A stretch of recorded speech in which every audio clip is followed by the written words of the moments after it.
que é o livro de Atos, no momento da grande pregação de Pedro. Enquanto você ainda vai se encontrando no livro de Atos, deixa eu só lembrar vocês mais uma vez dos nossos 40 dias de propósito. Começa dia 29 desse mês. Nós vamos estar iniciando com o pastor que é o autor do livro da devocional. Se você ainda não escreveu o seu nome, por favor, se vá lá atrás, depois ali coloque na lista. E nós estamos orando todas as segundas-feiras, como já é notório a todos, pelos nomes que vocês ali têm colocado, e tem sido assim incrível para nós. Então, Atos, capítulo de número 2. Lembra que ainda o tema nosso é festivo, né? Hoje é um dia de festa, nós temos motivos a celebrar. Eu quero ler com vocês um texto que nós já conhecemos muito bem, que é o Atos capítulo 2, verso 37 ao verso de número 41. Ao momento em que Pedro assim então é usado pelo Espírito Santo, ele prega e uma multidão de pessoas se convertem. Atos 2, a partir do verso 37. Eu vou ler aqui a minha versão, que diz o seguinte: quando ouviram isso, todos ficaram muito aflitos e perguntaram a Pedro e aos outros apóstolos: irmãos, o que devemos fazer? Pedro respondeu: arrependam-se e cada um de vocês seja batizado em nome de Jesus Cristo, para que os seus pecados sejam perdoados, e vocês receberão de Deus o Espírito Santo. Verso 39 diz que, pois essa promessa é para vocês, para seus filhos e para todos os que estão longe, isto é, para todos aqueles que o Senhor, nosso Deus, chamar. Pedro continuou a dar o seu testemunho e com muitas outras explicações procurou convencê-los, dizendo: saiam do meio dessa gente má e salvem-se. Muitos acreditaram na mensagem de Pedro e foram batizados. Naquele dia, quase 3.000 se juntaram ao grupo dos seguidores de Jesus. Quantas pessoas? 3.000. Eu quero convidar você a fechar seus olhos. Vamos orar pela leitura que nós acabamos de fazer, amém? Senhor, nós queremos te agradecer em nome de Jesus, que o Senhor possa falar aos nossos corações como falara por meio das canções que entoamos aqui. Assim nós oramos e agradecemos, Senhor. Usa a minha vida em nome de Jesus, amém. Querido, pode sentar. Você sabe que o livro de Atos é um livro muito fascinante, né? A gente começa a olhar os atos do Espírito Santo, os atos dos apóstolos, e nós vemos coisas assim incríveis, né? Coisas sobrenaturais, quase impossíveis. Às vezes nós até criamos dúvidas se era isso mesmo, né? Um pouco dos incrédulos têm esse pensamento. Mas uma das dúvidas que eu tinha quando mais novo era como que isso acontecia e por que não acontece mais? Por que a gente não vê milagres que nós vimos aqui no livro de Atos acontecerem com tanta frequência? E eram dúvidas naturais, porque quando você inicia a leitura bíblica, você começa do zero e você ouve essas coisas, cria um desejo e questionamentos. Mas o tempo vai passando, a nossa vida com Deus vai amadurecendo e perguntas agora mudam. Então antes as perguntas eram: por que não acontecem mais vezes tudo que nós vemos aqui? E agora a pergunta muda e se torna a seguinte: como que 3.000 pessoas se converteram? Porque nós não estamos falando simplesmente de 3.000 pessoas quaisquer, nós estamos falando de 3.000 judeus que se converteram ao cristianismo. Não estou falando de gentios que são romanos, que são gregos, não, estamos falando de 3.000 judeus que se converteram. E quando digo isso, porque o judeu em si já tinha uma autossuficiência de dizer: olha, eu já estou salvo porque eu sou judeu. Era a suficiência da sua religião. Então como que eles se converteram para o cristianismo quando eles já tinham essa autossuficiência da religião? Talvez podemos também pensar em como que esses 3.000 judeus que recentemente tinham crucificado Jesus, porque ali muitos tinham crucificado Jesus, estavam ali. Como que esses 3.000 judeus, que muitos deles crucificaram Jesus, ou que foram pessoas que não foram contra, mas também não foram a favor, ficaram no muro e o clima fica meio tenso, como que eles se converteram? Como que eles aceitaram a palavra de Pedro, sendo que recentemente os fariseus, os saduceus, os sacerdotes disseram: olha, Jesus é um falso profeta. Jesus não é isso tudo que vocês estão ouvindo. Como que eles foram convencidos pela palavra de Pedro que de fato Jesus é o Senhor? Como que eles aceitaram essa palavra se na mente Jesus era um impostor? E aí eu começo a criar outros questionamentos e verso 36 diz: e ouvindo eles isto, veja, uma multidão ficou pacientemente ouvindo o sermão de Pedro. Quando nós olhamos a Bíblia, em especial o Novo Testamento, obviamente no momento de Jesus, era muito difícil alguém sentar e ouvir Jesus falar sem querer interrompê-lo. Talvez a gente vá se lembrar do Sermão do Monte, que é um sermão sem nenhuma interrupção, em que Jesus vai direto, isso é maravilhoso, mas após ali, você vai ver vários momentos em que Jesus começa a pregar, e alguns começam a levantar questionamentos, ou quer entrar num processo de confusão. Então, aqui, essa multidão está ouvindo com o coração aberto. E o mais interessante não é só isso, Pedro acusa essa multidão de ter matado Jesus. Então, se você for comigo, no verso 23 de Atos capítulo 2, vai dizer: a este conforme o plano determinado e a presciência de Deus, vocês mataram, crucificando por meio de homens maus. Então aquela multidão que estava ouvindo, estava sendo acusada por Pedro, e mesmo em cima daquela acusação, eles não fizeram nada, pelo contrário, eles se converteram. Então, como que aqueles homens que ouviram Pedro acusando eles, agora se convertem e, por incrível que pareça, nada fazem? Porque quando Jesus chamou os fariseus de hipócritas, eles já pegaram as pedras para matá-lo. Quando Jesus chega em Gadara e ali ele manda os demônios para os porcos, e eles ouvem que os seus porcos, a manada de porco fora morto, o que os fazendeiros fazem? A cidade vai atrás de Jesus para empurrá-lo no penhasco. E aqui Pedro está dizendo: vocês mataram Jesus, e eles não se rebelaram contra Pedro. O que dizer então, quando o verso 12 e 13 diz que quando o Espírito Santo desceu, aqueles homens viram esses apóstolos falando em línguas, e eles disseram: eles provavelmente estão bêbados, provavelmente estão fora de si. E esses mesmos homens que tiveram essa interpretação disseram no final da pregação de Pedro: Pedro, nós queremos saber o que podemos fazer para a gente crer também. O que aconteceu ali? Que palavra é essa que trouxe um impacto sobrenatural na vida desses homens? E eu quero trazer essa palavra hoje porque nós estamos próximos a iniciar os 40 dias de propósito, e eu tenho certeza absoluta que você pegou ali a sua caneta, escreveu o nome de alguém que você vai abençoar com o livro. E a minha expectativa é que o impacto que Atos capítulo 12 vai nos ensinar hoje, que seja também a expectativa que gere no coração das pessoas que vocês colocaram o nome. Eu não sei qual é o parentesco ou a amizade das pessoas que você colocou o nome, mas uma coisa eu sei, e fazemos isso em comum: nós queremos ver o grande impacto na vida deles, amém? E a expectativa é essa: Senhor, eu quero ver isso, eu quero ver essa pessoa sendo transformada, eu quero ver essa pessoa sendo tocada, sendo mudada, algo precisa acontecer. E uma das coisas que eu acho mais legal é que, por mais que você escreva o nome do seu vizinho, pastor, eu vou dar para o meu vizinho, porque assim eu também, é um propósito meu, né? Eu vou dar para o meu vizinho. A minha expectativa é que esse livro na vida do meu vizinho não só mude a vida dele, mas mude a casa inteira. Porque é isso que o Evangelho faz. Quando ele pega a casa toda é tomada pelo poder do Espírito Santo. Mas aí eu quero caminhar com vocês ao texto, e a primeira coisa que eu quero mostrar para vocês é a grande aflição que Pedro nos apresenta. Atos 2, verso 37. E ouvindo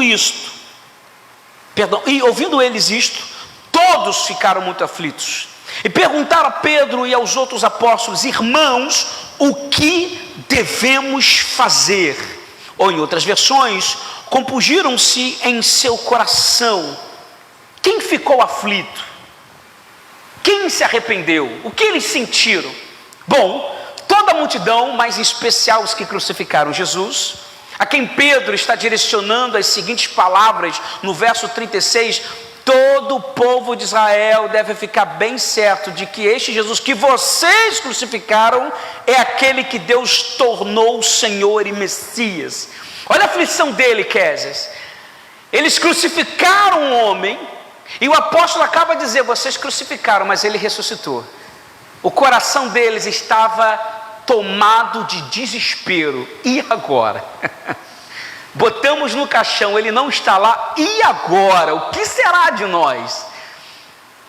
A gente não esperava que ele ressuscitasse, muito menos se fosse o Messias. E eles são tomados de um sentimento de medo. O medo tomou conta, está uma aflição absoluta. E agora que nós crucificamos, matamos, e ele ressuscitou, o que será de nós? Eu não estou falando de um homem simplesmente que foi morto e, como muitos filmes a gente vê, volta à vida porque não morreu de fato, mas estamos falando de Cristo Jesus, o Messias, a qual toda a cultura judaica criava uma expectativa pelo seu retorno, e quando ele vem, nós matamos ele, ele ressuscitou. E não é só o homem que simplesmente não morreu, ressuscitou, é o homem que vai governar sobre a terra, é o homem que a minha vida está nas mãos deles. E agora o que será da nossa vida? O medo toma conta, a consciência pesou, e eles precisam tomar uma decisão. É por isso que quando Pedro acusa eles, a consciência pesa na hora. Calma aí, a minha vida, a vida da minha casa está na mão do homem que eu matei. E agora? E agora? Nesse momento, aqueles que foram cúmplices, que mandaram perfurar Jesus, estavam sendo perfurados pela palavra de Pedro. Algo está incomodando. Sabe quando o pregador sobe no altar e prega um tema que você está: pastor, eu estou vivendo em pecado. A esposa não sabe, mas eu tenho conversado com uma outra mulher, eu estou vivendo num processo de adultério. E naquele dia especial o pastor usou pregação inteira para falar do adúltero. Quando ele ouve aquilo, aquilo vai dando uma pregada no coração dele, ele fica até debaixo do banco, se puder sai correndo. Pastor, eu estou mentindo demais, eu estou mentindo, me enrolando numa teia de mentira. E naquele dia uma irmã da igreja chegou e falou: olha, Deus mandou você limpar os seus lábios. Meu Deus, como assim? E aqui você toma um medo, uma aflição, um desespero. Aqueles que crucificaram Jesus, agora eles estavam sendo perfurados pela palavra do Senhor. E aqui, irmãos, a profecia de Joel se cumpre. Joel, capítulo de número 2, ele vai dizer o seguinte: ainda assim, verso 13: agora mesmo, diz o Senhor, convertei-vos a mim de todo o vosso coração, e isso com jejuns e com choro e com pranto. E verso 14 de Joel 2 vai dizer: e rasgai o vosso coração, não as vossas vestes, e convertei-vos ao Senhor vosso Deus, porque Ele é misericordioso e compassivo e tardio em irar-se, grande benignidade, e se arrepende do mal. Veja, rasgai o vosso coração e não as vossas vestes. Aqueles homens que ouviram aquele sermão acabaram de ter o coração rasgado por inteiro. Vocês crucificaram Jesus, mas ele ressuscitou e Deus o tornou Messias, o ungido do Senhor. O desespero entrou naquele grupo inteiro de uma tal maneira que eles perguntam: o que nós podemos fazer? Nós estamos aflitos, nós estamos desesperados. Eu gosto de um livro que eu creio que muitos de vocês conhecem, O Peregrino. Eu já mencionei ele umas 3, 4 vezes aqui. Há um momento em que ele recebe aquela visão e ele se depara com um fim. E ele diz: eu estou predestinado a esse fim. Porque a única predestinação que existe é o inferno para nós. Agora em Cristo nós podemos ser salvos. Agora nós não estamos mais predestinados ao inferno. Agora em Cristo nós somos salvos e sim Com Cristo Jesus estaremos com Deus ao céu. Mas o interessante é que quando ele se depara com o sofrimento, ele entra num desespero. Ele diz que ele não consegue comer. A esposa olha para ele e diz: homem, o que está acontecendo? Ele diz: como que eu posso comer? Tamanha aflição que eu sinto no meu ser. Que aflição é essa? Eu tenho sonhado com o inferno. Essa cidade vai queimar, tudo vai para o fim. E agora o que será de mim? Ele entra numa aflição absurda. Você sabe que uma das coisas que eu tenho certeza é que se no dia que eu e você sonharmos com a visão do fim, deixa de mentir, a gente deixa de fazer tudo, a gente muda na hora. Se nos fosse dada a oportunidade de enxergar o fim, eu tenho certeza que todo mundo mudaria, sim ou não? O amor, da misericórdia, a gente vai deixando para depois. A aflição que aquele personagem, o cristão, sente, perfura o coração dele, perfura a alma dele. Ele diz: eu preciso fazer algo hoje. Tanto que na página 2, eu não trouxe o livro, não sei, não consegui encontrá-lo, mas na página 2 ele diz que ele nem dorme direito, ele dorme suando. E aí ele toma uma decisão: eu preciso mudar de vida hoje, agora.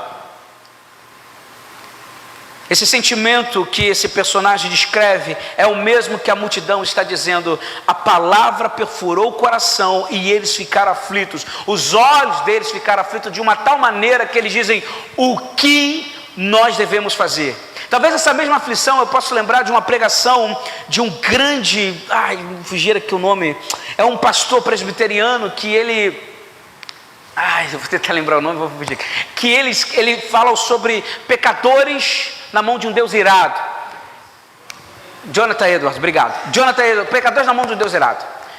E ele prega sobre um texto em Ezequiel em que o chão há de se abrir e as pessoas serão lançadas, serão sugadas, cairão para debaixo da terra. Dizem que quando você lê o sermão, você espera alguma coisa fora do comum, mas a unção estava sobre aquele homem de uma tal maneira como estava para com Pedro. E depois que Jonathan Edwards faz esse sermão, tinham pessoas segurando em postes na rua, se abraçavam em postes porque estavam com medo do inferno puxar eles. Olha que coisa impactante. Eles ficaram aflitos porque eles estavam acomodados com os seus pecados. Quando John Wesley pregava, a multidão tacava pedras, zombava dele, porque ele incomodava as pessoas por causa do seu sermão. Mas hoje, essa grande aflição que gera nas pessoas um desejo de conversão, de dizer o que eu preciso fazer para mudar a minha vida, eu não quero esse fim. Parece que isso foi se perdendo, mas em nome de Jesus, a minha oração é que as pessoas que nós enviaremos esses livros possam sentir essa aflição, não tamanho desespero, mas de dizer: eu preciso mudar, eu preciso mudar, algo precisa ser feito, eu sei que eu estou errado. Quantos de vocês estão orando por aquelas pessoas que você escreveu o nome? Ore por isso: Senhor, em nome de Jesus, que a sua aflição, que a aflição do ser dele, melhor dizendo, venha sobre ele ao ponto de questionar: eu preciso sair dessa vida de mentiras. Sabe quando o filho pródigo ele cai em si? Essa é a oração: Senhor, faça com que eles caiam em si. Pastor, eu estou dando o livro para o meu filho. Ora e peça para que ele caia em si. Porque a juventude só tem noção do fim da vida quando o tempo vai passando, né? No começo está tudo muito maravilhoso, eles não estão nem aí, esse tema fim do mundo, eles não estão nem aí para essas coisas, eles estão a fim de felicidade, alegria, namorar, enfim. Pastor, eu estou dando o meu livro para o meu primo, para o meu pai, para o meu tio. Ore para que em algum momento ele possa cair em si. A primeira coisa que acontece na pregação é que ela gera uma aflição no coração de cada um deles.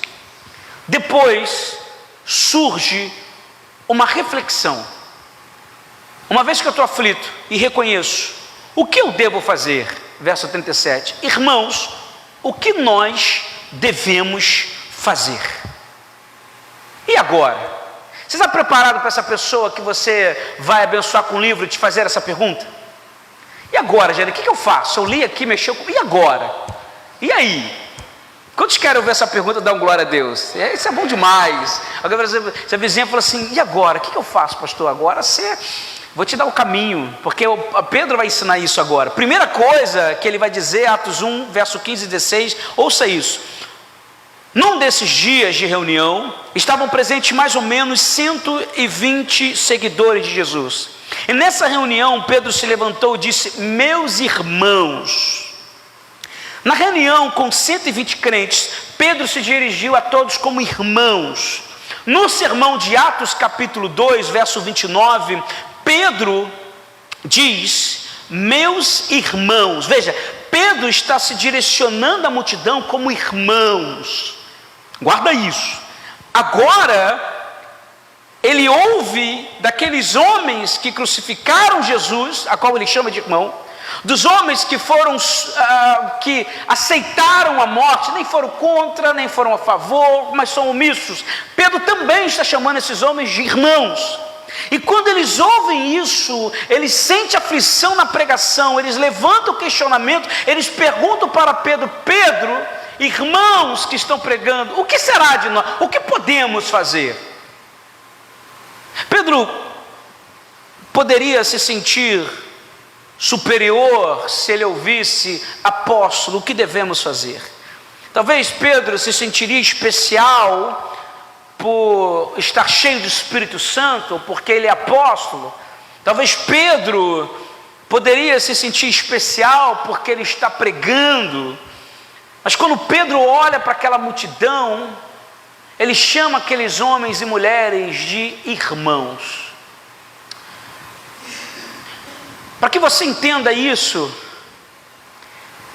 você consegue chamar de irmão a pessoa que crucificou o seu melhor amigo? Você consegue chamar de irmão aquele que foi omisso à morte de Jesus na cruz? Lá estava Pedro, chamando de irmãos. Talvez seria interessante se nós pudéssemos lembrar que em Atos capítulo de número 3, quando Pedro sobe ao templo, ele vai orar no lugar onde as pessoas que ali estavam foram cruciais para a morte de Cristo. E lá vai ele orar no lugar onde as pessoas aceitaram e condenaram Jesus. Existem coisas, irmãos, que nós só vamos conseguir fazer cheio do Espírito Santo. Cheio do Espírito Santo. Às vezes a gente acha que nós estamos prontos para fazer determinadas coisas, como homem comum. Nós não estamos. Pastor, eu me sinto pronto para ir falar com o irmão que me feriu. Vá cheio do Espírito Santo, porque se você não for, quando o irmão disser eu não tenho culpa de nada, se você não estiver cheio, você vai responder com braveza. Vá cheio do Espírito Santo, não vá de qualquer maneira: pastor, estou indo com a Bíblia debaixo do braço, porque agora eu sou cristão e eu vou encarar as coisas que eu preciso encarar. Vá encarar cheio do Espírito Santo, porque se você não fizer, vai ser difícil. Quando Pedro prega a eles dizendo: vocês crucificaram Jesus, quando Pedro ouve eles dizerem: vocês estão bêbados, Pedro, vocês estão fora de si. E agora Pedro diz: vocês crucificaram. E agora eles ouvem Pedro dizendo, depois do sermão, depois da grande aflição, eles perguntam: irmãos, o que podemos fazer? Talvez se fosse alguns de nós, iríamos dizer: irmão não, sai daqui. Eu te digo, mas você não é meu irmão não, você não é meu parente, você é um sem vergonha que mandou matar Jesus, me chama de irmão não, sai de lá. Pedro não está na defensiva diante daqueles que mataram e foram cúmplices da morte de Cristo. Pelo contrário, Pedro se dirige a eles como irmãos de uma tal maneira que eles ouvem aquilo e se sentem livres para chamar Pedro de irmão também. Você sabe que o Evangelho de Cristo, quando ele penetra o nosso coração, quando ele invade o nosso coração, ele muda a gente por inteiro. Somente assim, quando o Evangelho penetra em nós, nós vamos conseguir chamar de irmão a multidão que matou Jesus. Às vezes a gente diz: pastor, eu sou convertido, eu sou cristão, eu leio a Bíblia, mas você permitiu que a Bíblia leia você? Você já permitiu abrir a Bíblia e deixar ela ler você por inteiro? Já aprendemos isso, não somos nós que lemos a Bíblia que lê a gente. Será que você já permitiu que aquela mão da Bíblia saia e diga assim: se converta nos seus pensamentos? Às vezes a gente ouve o Evangelho e a gente quer que ele saia por aqui, porque se ele entrar, gera em nós uma indigestão. Talvez podemos lembrar da profeta que diz que ele comeu do rolo santo e ali o gosto de mel, mas por dentro, misericórdia, dava uma ziquezira, né? Um negócio azedo, um negócio estranho. Que negócio amargo é esse? Eis o poder do Evangelho em nossas vidas, ele quebranta a gente. E lá está Pedro chamando aqueles homens de irmãos e ouvindo deles que ele também os consideravam irmãos. O que nós devemos fazer? Eis a pergunta que eles fazem. Pedro, o que nós devemos fazer? O que nós devemos fazer? Ouça isso. Eles estão indecisos. Eles estão perdidos, não sabem o que fazer. Devem ter pensado: calma aí. Se nós crucificamos Jesus, e esse Jesus que crucificamos virou o Messias, agora está no céu, é o governo sobre os céus e terra, esse Messias, aquele que for anunciado pelos profetas, e sobre ele está a minha vida, e agora? Lascou. Agora estamos perdidos. O que será de nós? Crucificamos o Messias. Crucificamos o Messias. Aquela multidão estava decidida a fazer imediatamente qualquer coisa que fora dito. Qualquer coisa que você disser, eles estavam dispostos a fazer. Às vezes a gente entende agora essa aflição que alguns pastores lançam para os crentes. Quando você vê pessoas crentes fazendo coisas loucas pela fé, talvez você não deva olhar o pastor que é louco também, mas a aflição que a pessoa sente. Olha, pastor, eu fui na igreja, eu comprei o pano de R$1.000, o lenço de R$500, porque era o lenço do apóstolo. E a gente diz: esse crente é tolo. Mas a gente não está olhando para a aflição desse crente. Tamanha deve ser a aflição desse homem ou dessa mulher, a tal ponto de comprar um pano de R$500. Consegue imaginar a aflição dessa pessoa? Eu já contei esse testemunho, faço questão de repetir. Uma vez eu ouvia que tinha uma igreja, não vou dizer qual o nome, mas vocês já vão saber pelo processo, que mudou de pastor, a igreja estava cheia, estava lotada. E um dos irmãos da minha igreja falou: pastor, nós precisamos ir lá ver, é uma coisa incrível. E esse irmão, ele era uma figura, porque ele era metodista, ele era católico, ele era assembleano, ele era batista, ele era presbiteriano, ele era tudo. E eu falei: vamos lá então. Cheguei, eu fui junto com ele nessa igreja e a gente estava almoçando, jantando. Ele falou: pastor, vamos lá, porque o negócio é doido. Eu falei: então vamos lá. Acabamos de comer, fui junto com ele, cheguei na igreja, olhei uma multidão de gente. Falei: meu Deus, aqui o negócio é forte. E aí eu olhei, fui observando, e lá do altar tinha o pastor, tinha 4 jovens. E aí o pastor fez a seguinte fala: esses 4 jovens acabaram de sair do presídio. Quantos aqui tem parentes que estão no presídio? Levante a mão. Uma multidão de pessoas levantou a mão e eu fiquei: meu Deus, tem alguma coisa que eu estou fazendo de errado, porque a nossa igreja não está alcançando essas pessoas. Porque na minha igreja não tem ninguém que tinha um filho preso, um parente preso.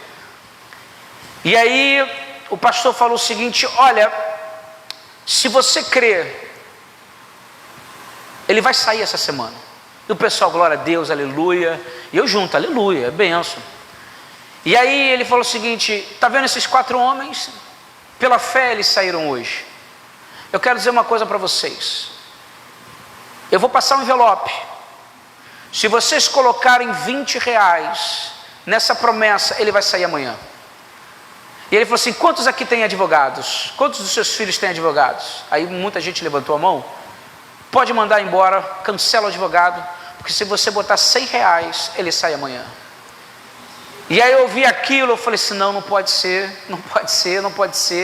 E eu vi uma galera começando a pegar dinheiro, e o pastor ainda falou: olha, se você não tem dinheiro, pega emprestado. Entra na dívida, mas pega emprestado. E aí quando eu vi aquilo, a minha mente foi: que cara doido, inconsequente.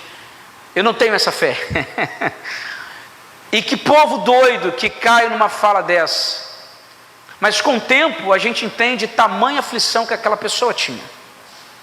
A aflição era tanto que ela ouve e aceita qualquer coisa. Eu tenho certeza que muitos que nós vamos abençoar com livros há de encontrar em momentos de aflição. Olha, eu li a devocional do dia 4 e eu me sinto aflito. O que eu devo fazer? Nós temos que saber como direcionar as pessoas. Quantos de vocês já ouviram amigos, pessoas próximas, ou pessoas que você orou, chega a você e pergunta: o que eu devo fazer? Quantos já ouviram essa pergunta? E agora, o que eu devo fazer? A aflição está colocada sobre nós e nós temos que ser homens e mulheres sábios de Deus para poder responder de forma correta. Então, a pergunta é: o que nós devemos fazer? Porque o Espírito Santo começou a convencer, o Espírito Santo foi tomando eles por inteiros, de tal maneira que eles foram convencidos do pecado, convencidos dos seus erros, eles sentiram uma aflição e o que eles pedem é socorro. E a minha oração também nas segundas-feiras é que cada um dos que colocaram o nome de um parente ali, seja qual for a pessoa, que em nome de Jesus o Espírito Santo também convença eles. E quando o Evangelho é pregado aos que se perdem, aos filhos pródigos, aos que abandonaram a casa do Senhor, causam grande aflição, e uma aflição tão boa e tão genuína, que eles precisam dizer: eu preciso voltar aos pés do Senhor. Quantas vezes nós já não fizemos isso? Talvez nós já somos da igreja, mas aquele sermão foi tão certeiro no meu coração, que eu disse: Senhor, eu preciso me converter de novo. Se eu preciso me arrepender mais, eu preciso me prostrar mais nos seus pés, eu preciso urgentemente fazer algo, eu preciso de oração, eu preciso de um milagre. 1 Coríntios capítulo 1, verso 18 diz: pois a mensagem da cruz é loucura para os que estão sendo destruídos, porém para nós que estamos salvos é poder de Deus. Poder de Deus. Quantos querem ver o poder de Deus se manifestando na vida dessas pessoas? É isso, é o poder de Deus. E eu tenho orado muito, irmão, você não tem ideia. Eu tenho orado, eu falo: Senhor, que essa aflição, o poder de Deus possa manifestar no coração de cada uma dessas pessoas. Você sabe que como testemunho nas segundas-feiras nós oramos, os nomes estão aqui, né? A gente vai acrescentando. E aí uma das coisas fascinantes é que a gente vai orando e estamos ouvindo testemunhos dizendo: pastor, quando eu comecei a orar por esse nome, algo veio por inteiro. Quer se testemunhou isso, eu testemunhei isso, Bruno, as pessoas têm testemunhado isso na segunda-feira de oração. Talvez é o nome de uma pessoa que você colocou. Nós estamos orando e Deus tem levado a gente para um poder espiritual, para uma experiência espiritual, que a gente tem orado por determinadas causas fascinantes. E a gente está orando: Senhor, que teu Espírito Santo vai de encontro a essa pessoa. E eu creio que nós ainda vamos orar após o culto com a irmã Simone. Nós vamos orar aqui para que o Espírito Santo desça sobre essa pessoa e que o poder de Deus se manifeste. É isso que move a gente. E a minha expectativa é que essa pessoa te ligue e diga: o que eu devo fazer? E agora que isso mexeu comigo? E agora que eu percebo que no meu interior, eu sei que eu tenho que corrigir, mas isso está trazendo para mim. Talvez alguém vai te ligar e vai dizer: Luciana, sabe, eu comecei a ler o livro e eu tenho sonhado com um primo meu que eu magoei há muito tempo atrás. E aí você vai dizer: é o Espírito Santo te direcionando. Tem uma igreja orando por você.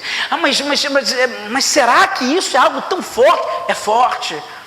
Eu tenho orado para pessoas sonharem: Senhor, faça que o fulano sonhe, pelo amor de Deus, para que ele seja impactado com essa certeza, para que algo comova essa pessoa, traz a memória, para que ele entenda: opa, tem alguma coisa que está me incomodando. Pastor, olha, eu não tenho dormido bem. A minha expectativa é que alguém te ligue nesse processo dos 40 dias e diga: Ione, tem algo que está me perturbando, que não estava me perturbando antes, algo está vindo à minha mente, o que é? E aí, a Ione, como cada um de nós, temos que ter sabedoria ao que dizer, porque essa é a pergunta: o que eu devo fazer? E aí é o que Pedro vai ensinar o caminho agora. No verso 38 de Atos 2, Pedro respondeu: arrependam-se e cada um de vocês seja batizado em nome de Jesus Cristo, para que seus pecados sejam perdoados, e vocês receberão de Deus o Espírito Santo. Pois essa promessa para vocês, para os seus filhos e para todos os que estão longe, isto é, para todos aquele que o Senhor, o nosso Deus, chamar. Sabe uma oração que a gente pode fazer essa semana? Senhor, chama o fulano a qual eu dei o nome. Chama ele, Senhor, chama ele. Chama em sonho, em canção. Chama ele no trabalho. Vai chamando, Deus. É uma boa oração. Anota aí, Silmane, para a gente começar amanhã. Esse é um propósito. Chama ele. Primeira coisa, se arrependam. Reconheçam o que vocês fizeram. Que o sentimento de culpa que está tomando vocês é porque é o peso do pecado, do erro de vocês. Arrependam-se disso, mude a mente, mude a opinião, mude a vida, se arrependa. Segundo, e cada um de vocês seja batizado em nome de Jesus Cristo. Eles criam no Pai e no Espírito Santo que os profetas falavam, mas não criam no Filho. Logo, creiam nele, se batizem em nome dele e passem a crer que Jesus é a salvação. Terceiro, os seus pecados serão perdoados. Sem Jesus, irmãos, não há perdão de pecados. Quarto, e vocês receberão de Deus o Espírito Santo. Mesmo vocês que foram os maiores pecadores, porque mataram Jesus, se vocês se arrependerem, vocês vão receber o Espírito Santo. Isso é graça de Deus, isso é amor de Deus, isso é misericórdia de Deus. Verso 39, pois essa promessa é para vocês, para os seus filhos e para todos os que estão longe, isto é, para todos aqueles que o Senhor nosso Deus chamar. Pedro está mostrando o caminho para os que ali estavam: o arrependimento, o batismo em Jesus, o Espírito Santo é o caminho, e uma vez que você passar por esse caminho, toda a sua casa também há de ser abençoada. E por fim ele vai dizer algo que eu quero, caminhando para a conclusão. Ele vai dizer o seguinte: não há tempo. Repita comigo: não há tempo. Cutuca a pessoa e fala assim: olha, não há tempo. Não há tempo de quê, pastor? Veja, Pedro vai dizer no verso 40, Pedro continuou a dar o seu testemunho e com muitas outras explicações procurou convencê-lo, dizendo: saiam do meio dessa gente má e salvem-se. Você sabe que dentro de 40 anos, Roma iria incendiar toda a cidade. Às vezes a gente fala assim: pastor, olha, as guerras, é o fim do mundo, e eu estou atacando Israel. A gente tem essa leitura. Pedro está dizendo aqui: olha, saiam do meio dessa gente má e se salvem. Salmo de número 1, verso 1, como que diz? Bem-aventurados que...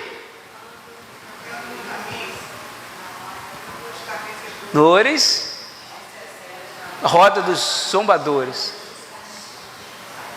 O que Pedro está dizendo é o que diz no Salmo de número 1: não ande, não ouça, não ande e não se assente, porque se vocês fizerem isso, vocês vão de morrer. Salvem-se, sai de perto dessa gente. Eles ouviram aquela palavra, uns levaram a sério, outros permaneceram. O que acontece?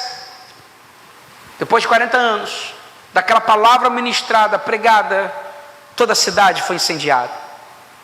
Todos que ali se encontravam, que estavam junto com os escarnecedores, zombadores,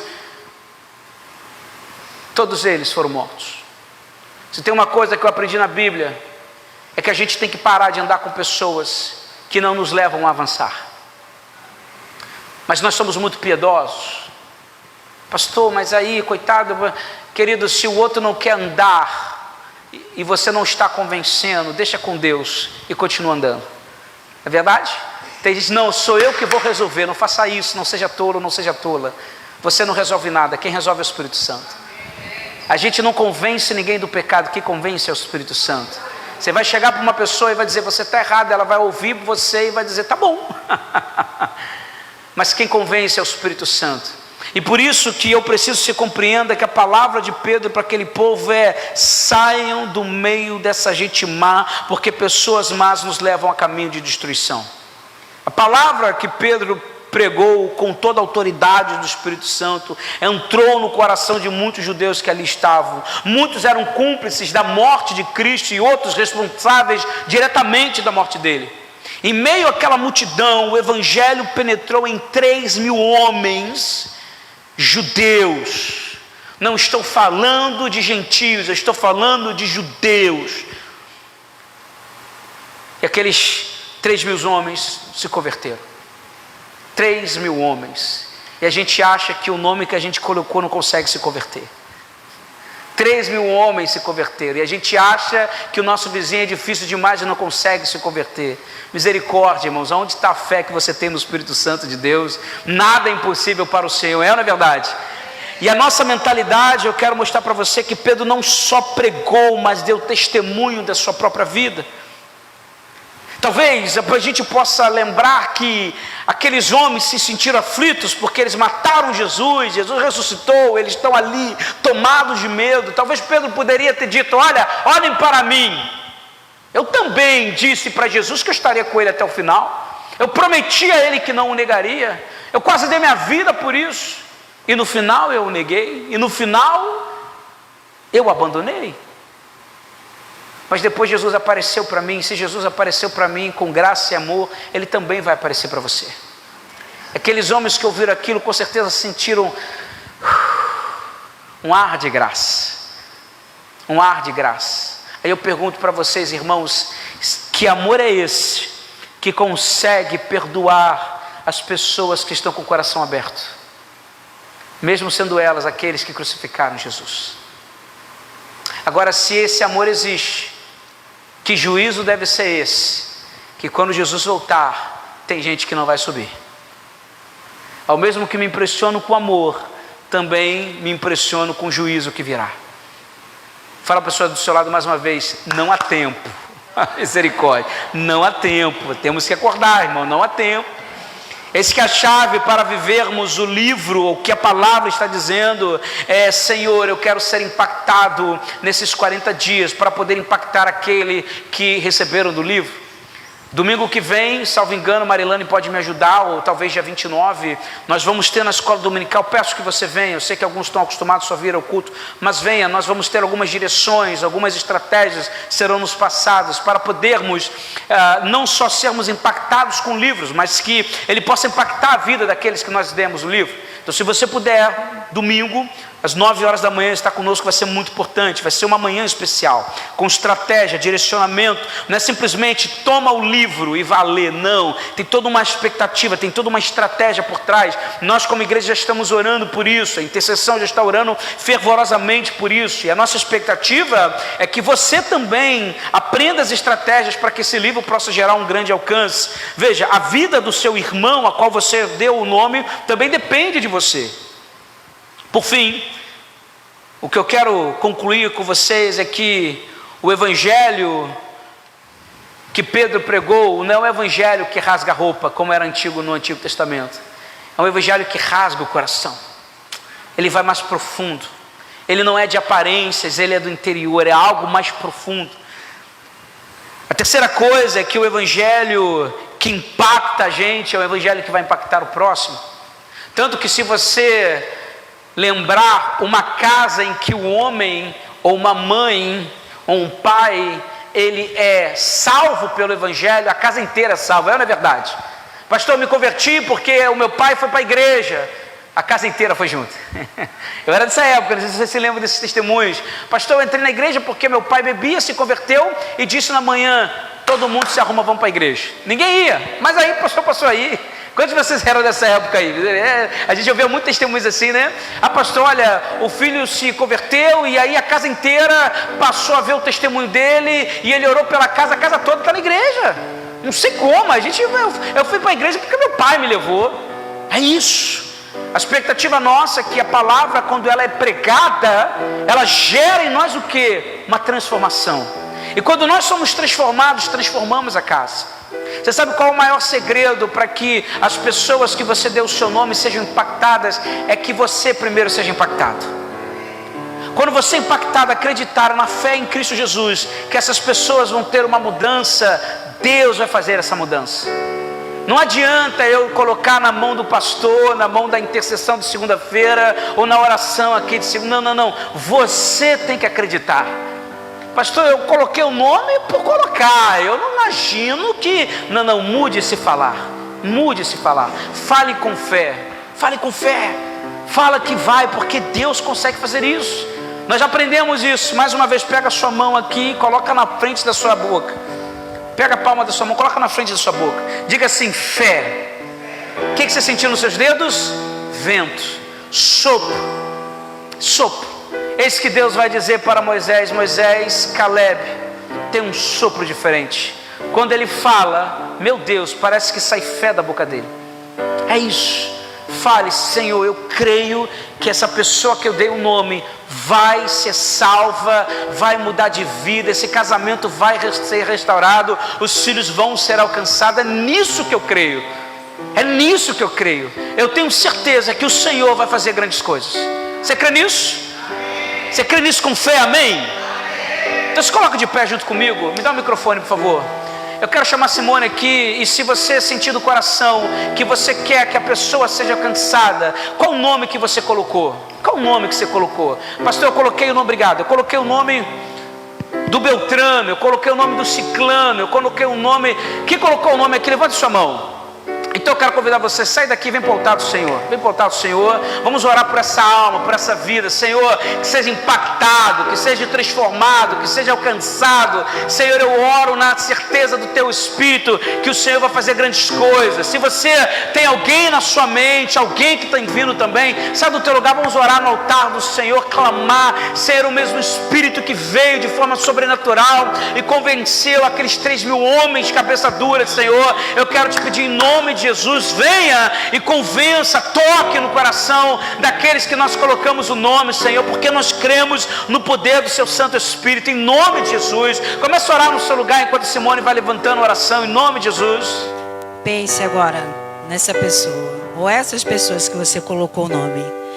Senhor, alcança cada uma dessas pessoas, chame-as pelo nome, sejam impactadas pela presença do Teu Santo Espírito, porque nós cremos, Senhor, que pela fé que existe em nós, ainda que ela seja do tamanho de um grão de mostarda, nós cremos que haverá um grande mover do Seu Espírito na vida dessas vidas. Esses nomes que apresentamos agora, cada um está aqui no seu lugar, falando, Senhor, falando sobre esse nome, sobre essas pessoas que são preciosas para Ti.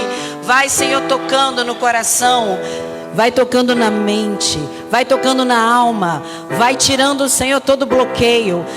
Seja qual for a situação, seja qual for, Senhor, a questão, não há nada impossível para o Senhor. Nós como igreja de Cristo vivo e soberano, nós cremos, Pai, que o Senhor vai impactar nesse momento, que o Senhor já começa a fazer um rebuliço, que o Senhor já começa a dar visão, começa a falar, meu Senhor, no sono, no sonho, no louvor, da maneira que o Senhor achar que é necessário, que o Senhor comece a quebrar as cadeias, comece a destruir, Senhor, tudo aquilo que impede, vai jogando por terra agora toda a dificuldade e vá, Senhor, penetrando nas mentes agora, vai alcançando cada nome, cada vida, porque o desejo do nosso coração é de vê-las recebendo, sendo impactadas, Senhor, através da Tua palavra, através da presença do Teu Santo Espírito. Santo Espírito, sopra sobre cada nome que está escrito, cada vida que está sendo apresentada nessa manhã, porque eu creio, Pai, porque eu acredito firmemente que esses lares serão impactados, que cada nome estará trabalhando poderosamente dentro de lares, dentro de vidas, e vai ser tudo transformado pelo poder que há no Teu Santo Espírito, poder de salvar, de curar, de libertar, de transformar, de trazer vida, de soprar vida sobre aquilo que se acha totalmente morto, sem vida e sem solução. Por isso, Pai, nós apresentamos diante do Senhor cada um desses nomes, crendo que o Senhor vai chamar cada uma dessas vidas pelo nome e dizer: eu chamei-te pelo nome, tu és minha, tu és meu, e agora é tempo de libertação, transformação, salvação, de vida sendo soprada sobre cada um nesse momento. Pai, nós cremos, como igreja, como filhos, como herdeiros, como soldados de Cristo, nós te agradecemos em nome de Jesus. Amém. Amém. Aleluia. Amém. Aplauda o Senhor. Aleluia, aleluia. Em nome de Jesus. Aleluia. Obrigado, Simone. Amém. Amados, coloca isso no coração de vocês. Deus vai fazer coisas especiais. E não há tempo, nós não podemos esperar, nós temos que agir. Fala para o seu lado, não há tempo. Fala isso, não há tempo. Fala para o seu lado, não há tempo, vamos.